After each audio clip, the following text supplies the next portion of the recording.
Strongest man in the world.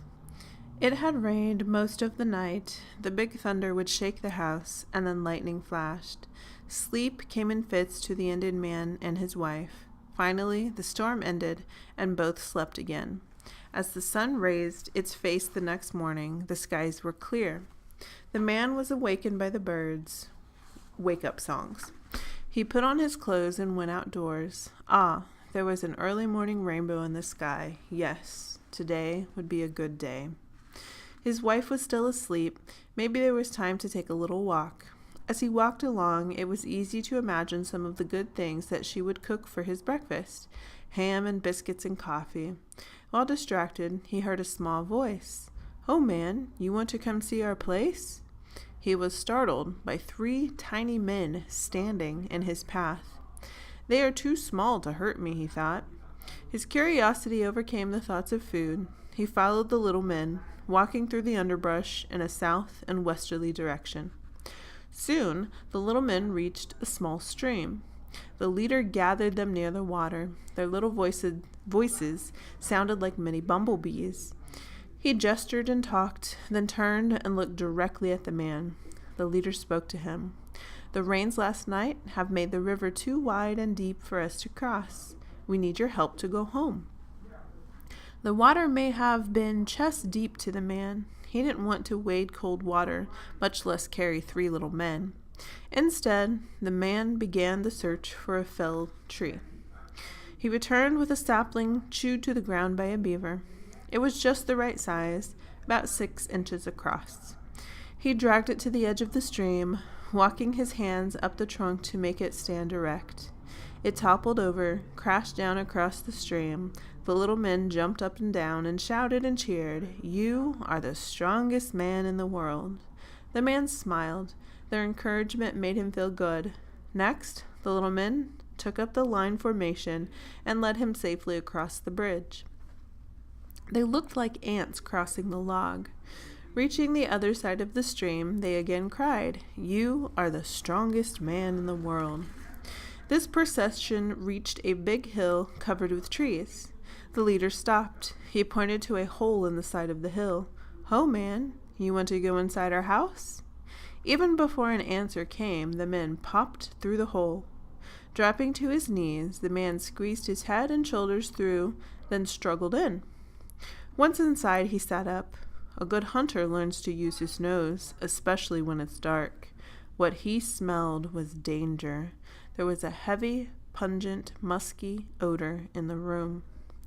In the rear of the dark hole, he could see light shining through on another opening. Slowly, his eyes began to adjust to the darkness. Snake. Big snake. His eyes locked on the snake, coiled, with its head in the air. Its tongue was flicking in and out as it peered into the man's eyes. Then he was aware of hissing. He didn't dare to move his head, but looked sideways. The room was filled with hundreds of snakes of all sizes. There were red and yellow and green and black snakes. Most of the big snakes were coiled and hissing at the man. Smaller snakes were entwined about others like little children playing. The man was so frightened at the terrible sight of the snakes, he regretted following these little people. Maybe he could escape. Then his eyes were attracted by the leader of the little man waving his hand. "Stop, don't be afraid. We keep them here so that people won't bother us. You can see the guard snakes with the rattled tails are quiet." Then he gestured across the room to the second hole. He turned and walked with others following. "Come with us," they cried out. Little men walked through the hissing snakes as if they were nothing but a field of daisies, waving in the breeze. The man backed against the wall of the cave to keep his eyes on the snakes in front of him. With his fingers touching the cold, damp wall, he inched his way. Reaching the opening, he turned and leaped headfirst through the hole. He fell to the floor of the second cave. The little men were standing near, looking him in the eye. One at a time, they would stick out their tongues at the big man and hiss like one of the snakes. All laughed. They were making fun of him. After watching them walk through the snakes, he admired their courage. Lying on the floor, he no longer felt like the strongest man in the world. His heart was still pounding. He had much to learn about courage. As he was prostrate on the floor, they turned to talk to themselves in their little voices. The leader walked up close to his face. "Oh man, you hungry? Have you eaten today?" He answered, "Well, yes, I would eat. What do you eat? Acorns and berries?" They were talking again to themselves. The leader turned to a little warrior. The underling drew himself to full attention as if to salute, then picked his bow and arrows and left the room. The other two sat cross-legged on the floor and started a small fire. The flames danced and the smoke whisked from the room. They seemed to wait for the hunter to return. It wasn't long until the hunter came back with the kill slung over his tiny shoulder.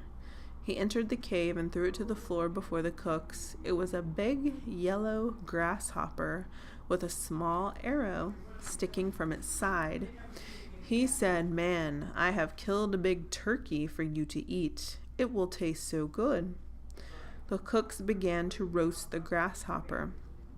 When it was done just right, the head cook tore off a leg and passed it to the man. "Have you ever eaten grasshopper, even roasted grasshopper?" It took great courage for the man to take a small bite from the roasted leg. He was quite surprised to learn its taste was like wild turkey. He was hungry. It surprised him that his stomach was so full even though this grasshopper was so small. The little men patiently waited and watched the man eat his fill. Then each one ate small portions. When finished, they wiped the last trace of the turkey grease from their little hands onto their little bare legs. They smacked their little lips and clapped their little hands and smiled. Once the meal was done, the chattering began again. The leader stepped forward. "Man, you stay with us for a few days?